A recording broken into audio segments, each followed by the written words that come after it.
Hello, welcome to my presentation about assessing faculty OER needs. My name is Shayna Pekala, and I'm the Scholarly Communication Librarian at Gonzaga University in Spokane, Washington.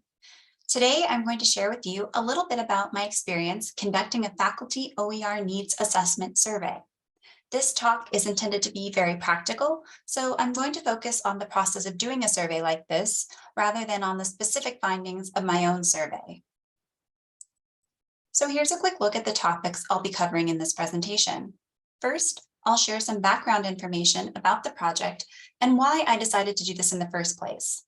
Then I'll go over the different phases of the project, the steps involved in each, as well as the timeline I followed. Lastly, I'll provide a quick overview of a toolkit I created that brings together a number of resources you can draw on if you're thinking about conducting your own faculty survey. This project was a result of my participation in the 2021-2022 Spark Open Education Leadership Program. The culmination of this program involves each fellow completing a semester-long capstone project of their choosing. For my capstone, I decided to conduct a faculty OER needs assessment so I could better understand how OER is being used at my institution and what Gonzaga faculty members' attitudes, needs, and challenges are related to OER. To give you some additional context, Gonzaga does not have any kind of formal OER initiative or program at this time. When thinking about how to move us in that direction, I knew it would be important to have data on hand about local stakeholder needs because, like many universities, Gonzaga is a very data-driven institution. I chose to focus specifically on faculty needs rather than on students because we'd already collected some data about students in the previous year. The process of conducting a needs assessment survey consists of 4 phases: planning, survey implementation, data analysis, and reporting and sharing. I'm happy to tell you that if you plan it right, it's feasible to do a project like this in just 1 semester. Now let's talk about the planning phase. The first step here is to create a project timeline, which I started doing in late December 2021. I tried to brainstorm all of the tasks that could possibly need to be done to complete this project. And of course, there will always be some tasks that you can't anticipate, but you can always go back and add those to your timeline later. For each task, I set a target due date, working backwards from when I wanted to ideally launch the survey. And I adjusted these as needed throughout the project. Once you've created a timeline, the next step I'd suggest is to research existing surveys conducted both nationally and at other institutions to get ideas about what questions to include in your own survey. There are many surveys out there, so there's no need to completely reinvent the wheel. Next, identify which survey platform you want to use. In my case, it ended up being Qualtrics. Now you're ready to begin drafting a set of survey questions and putting them into your survey platform. If possible, I highly recommend testing out your questions on a few colleagues who have experience designing surveys to get some initial feedback. Around the same time that you're building your survey, you'll want to start thinking about how you'll distribute it. I recommend reaching out to a few folks at your institution who understand faculty preferences and schedules. In my case, I talked to my faculty senate president. These people can advise you about what distribution methods might work best and what time of year faculty are likely to pay attention to a survey invitation. At this point, you're ready to prepare your IRB application. This project was the first time I had sought IRB approval at my institution.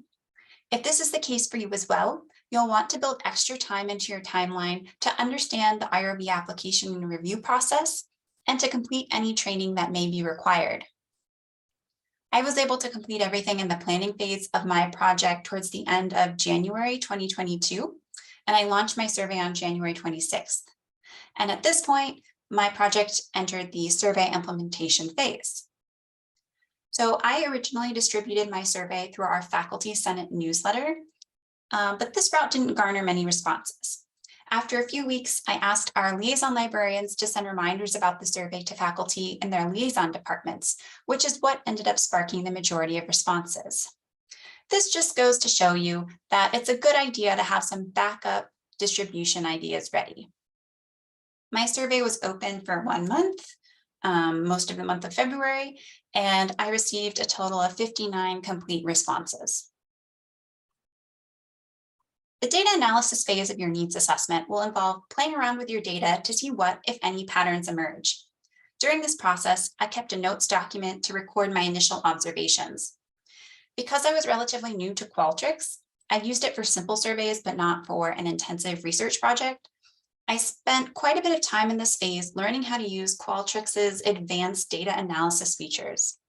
Consider whether you may need to build an extra time in your timeline for this purpose as well. Once you have a good grasp of your data, you'll be ready to move into the final phase of the needs assessment, reporting and sharing. I found writing a report on my findings to be the most difficult and time-consuming part. My survey was somewhat long, so there was a lot to discuss in the report. But I'd also never written a report like this, so I didn't know the best way to structure it. My mentor in the Spark program, Chris Barnes, was a huge resource throughout the entire project, but especially during this stage, and he provided me with a lot of feedback on various drafts of the report. Later in this presentation, I'll share some resources you can use to help write your own report. I made my final report public at the end of May, and this is also when I shared it with my library dean and associate dean.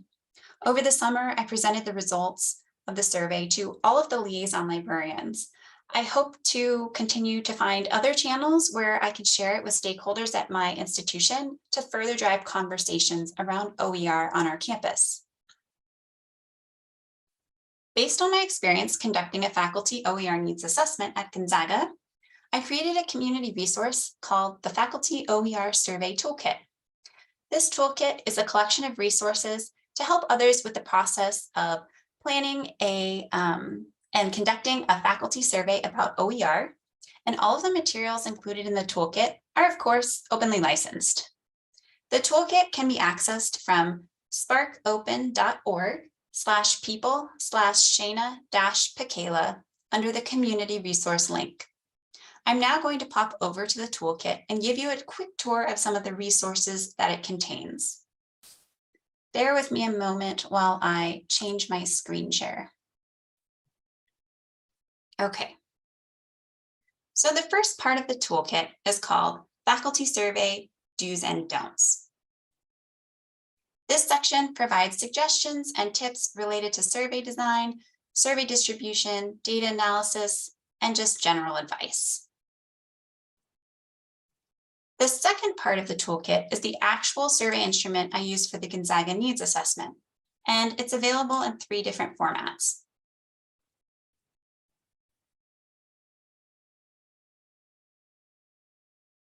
The third part of the toolkit is a list of selected faculty surveys from other institutions. This includes a mix of survey instruments, reports, and articles. The fourth part of the toolkit contains links to additional resources for planning faculty surveys. The fifth part of the toolkit is the final report that I wrote for the Gonzaga Needs Assessment.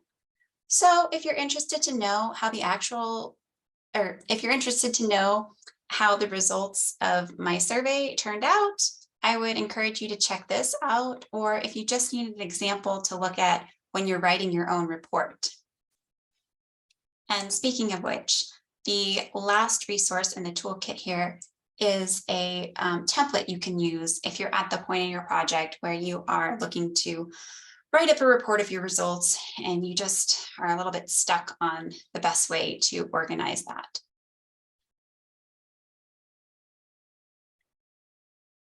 I do want to emphasize that this toolkit isn't intended to be a living resource.